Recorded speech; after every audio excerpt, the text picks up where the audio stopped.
దివ్యాంగుల పెన్షన్స్ లో 3,000 నుంచి 6,000 చేశాము, 5,000 నుంచి 15,000 చేశాము. అయితే గత ప్రభుత్వం ఏర్పడిన కొద్ది రోజుల్లోనే కోనసీమ జిల్లాలో అలాగే కడప జిల్లాలో కలెక్టర్కి వచ్చినటువంటి ఫిర్యాదుల మేరకు అక్కడ ఉన్నటువంటి కలెక్టర్స్ వెరిఫికేషన్ చేయగా గత గవర్నమెంట్ లో చాలా బోగస్ డిజేబిలిటీ సర్టిఫికేట్స్ ఇష్యూ చేశారని, దానివల్ల అనర్హులు చాలా మంది డిజేబిలిటీ పెన్షన్స్ తీసుకుంటున్నారనే విషయం వెలుగులోకి వచ్చింది. అప్పుడు గౌరవ ముఖ్యమంత్రి గారు ఇది ఎంతవరకు కరెక్ట్ అన్నది ఒక విశ్లేషణ చేయమంటే, వికలాంగుల పెన్షన్ గత 5 సంవత్సరాల్లో సుమారు 2,07,000 మంది కొత్త మందికి ఇవ్వడం జరిగింది. అంతకు ముందు ఉన్నటువంటి నెంబరు 6 లక్షలు. 15 సంవత్సరాలుగా 6 లక్షలు ఉంటే కేవలం 5 సంవత్సరాల్లోనే 2,10,7,000 పెన్షన్స్ కొత్తగా ఇవ్వడం జరిగింది. ఎందుకు అలాగే ఇవ్వడం జరిగింది అనేది విశ్లేషణ చేయగా, చాలా అనర్హులకి గత పరిపాలనలో అనర్హులకి చాలా మందికి పెన్షన్స్, వికలాంగుల పెన్షన్ సర్టిఫికేట్స్ ఇవ్వడం జరిగింది అనేది వెలుగులోకి రాగా, మేము మొత్తం అన్ని సర్టిఫికేట్స్ ని కూడా వెరిఫై చేయమని గౌరవ ముఖ్యమంత్రి గారు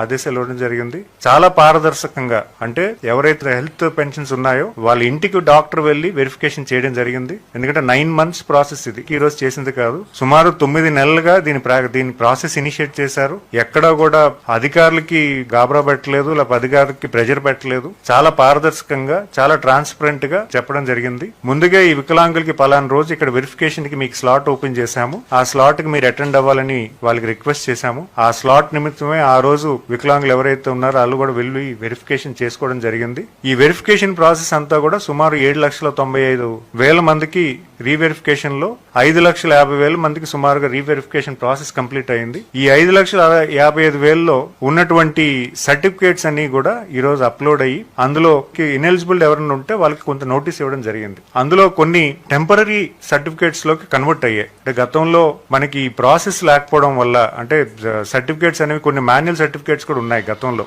యాక్చువల్ గా డిజేబిలిటీ యాక్ట్ అనేది 2016లో వచ్చింది. అది అంతకు ముందు ఉన్నటువంటివన్నీ కూడా manual certificates. So manual certificates అన్ని కూడా కొన్ని టెంపరరీ సర్టిఫికేట్స్ కింద కన్వర్ట్ అవ్వడం జరిగింది. కానీ వాళ్ళకి ఎలిజిబిలిటీ ఉంటే మాత్రం, వాళ్ళకి 40% కన్నా ఎక్కువ ఉంటే మాత్రం వాళ్ళకు కూడా అర్హుల్లో కలపమని చెప్పి మన గౌరవ ముఖ్యమంత్రి గారు నిన్న మాకు అందరికీ కూడా ఆదేశాలు ఇవ్వడం జరిగింది. సో వాళ్ళు కూడా కన్సిడరేషన్ చేస్తూ రేపు పెన్షన్ వాళ్ళకి ఆగకుండా చేయడానికి కూడా మేము కార్యాచరణ చేస్తున్నాము.